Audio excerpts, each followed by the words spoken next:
peut-être un peu plus, et on garde un temps équivalent de discussion avec le public. Si tout le monde est OK pour les règles.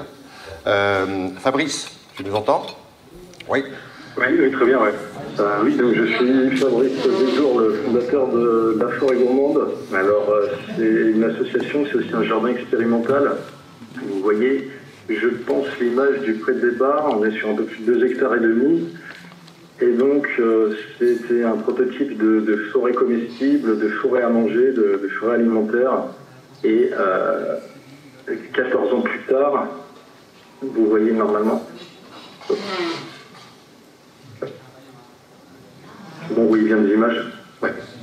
Voilà, la création du coup de cet espace qui est vraiment en fait à vocation alimentaire. On est sur une agriculture qui est déguisée en forêt, donc un modèle qui est complètement nouveau dans notre manière en fait d'agencer les paysages, de produire des comestibles.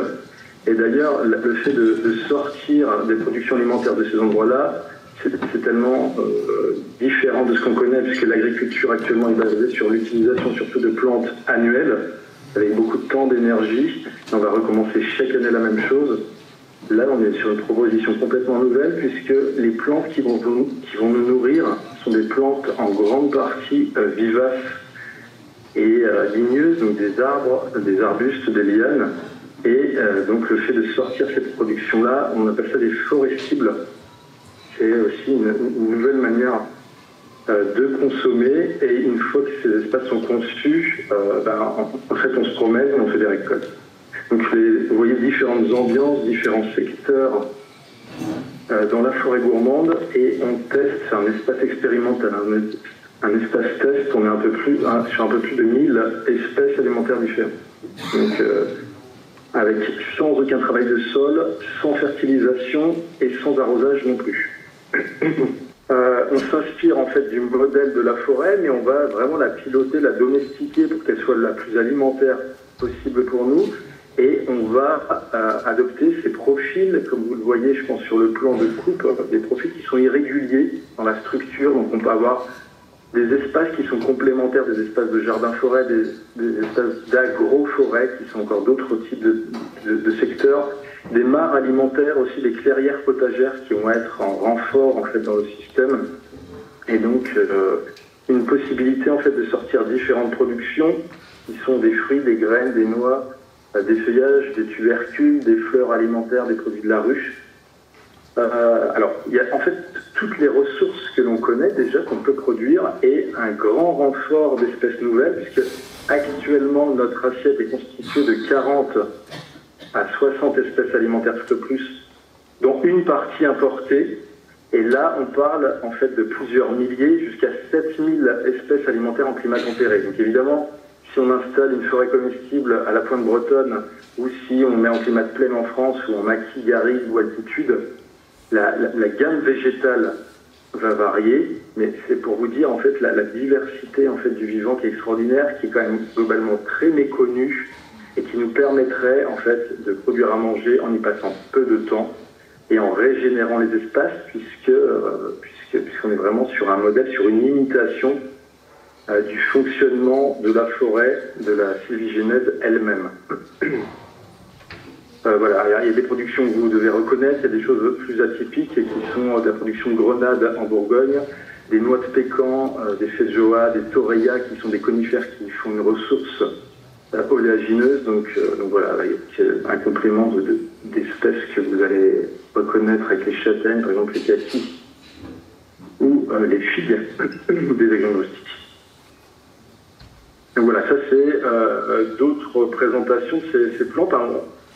Ça crée aussi des ambiances, des endroits qui sont visuellement assez étonnants, des sortes de jungles imaginaires qui prennent forme. Et dans les plantes que je vous montre, il y a par exemple l'azimier qui fait des mangues qui sont produites dans nos climats, c'est des mangues du Nord. On va avoir un arbre à guacamole, une liane endive, les gros fruits bleus que vous voyez grimper dans la liane. Il y a des choses encore plus atypiques. On va remplacer l'utilisation des feuillages des légumes qu'on connaît comme la salade avec des arbres légumes.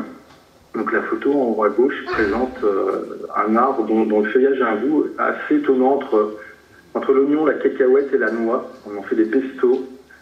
Et ça présente vraiment l'idée générale.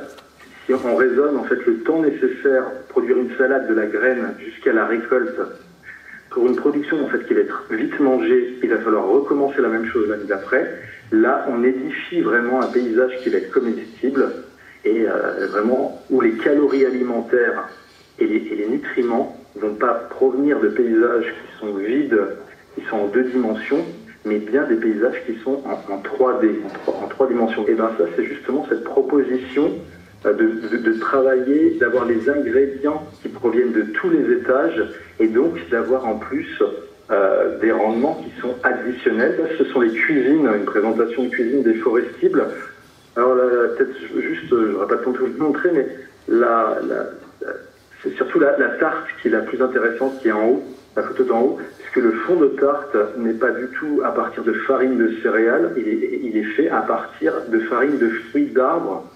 Alors il y a du tourteau de noix, il y a de la farine de châtaigne et il y a de la farine de gland, parce qu'on peut consommer, il y a un usage des glands absolument partout en climat tempéré. Il y a surtout, donc il va falloir traiter les glands qui seraient toxiques crus, lessivage donc derrière, mais on a aussi la possibilité de planter des chênes qui sont non tanniques, donc d'utiliser directement cette ressource-là, exactement comme on fait avec de la châtaigne.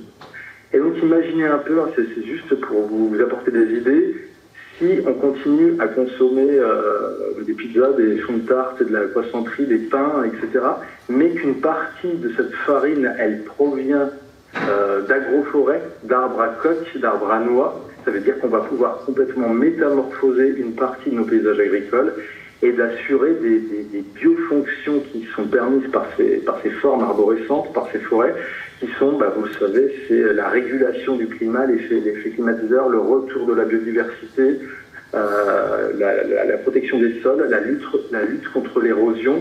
Ça fonctionne en fait depuis extrêmement longtemps et c'est quelque chose de profondément optimiste puisqu'on peut les mettre même en place en fait sur des toutes petites surfaces.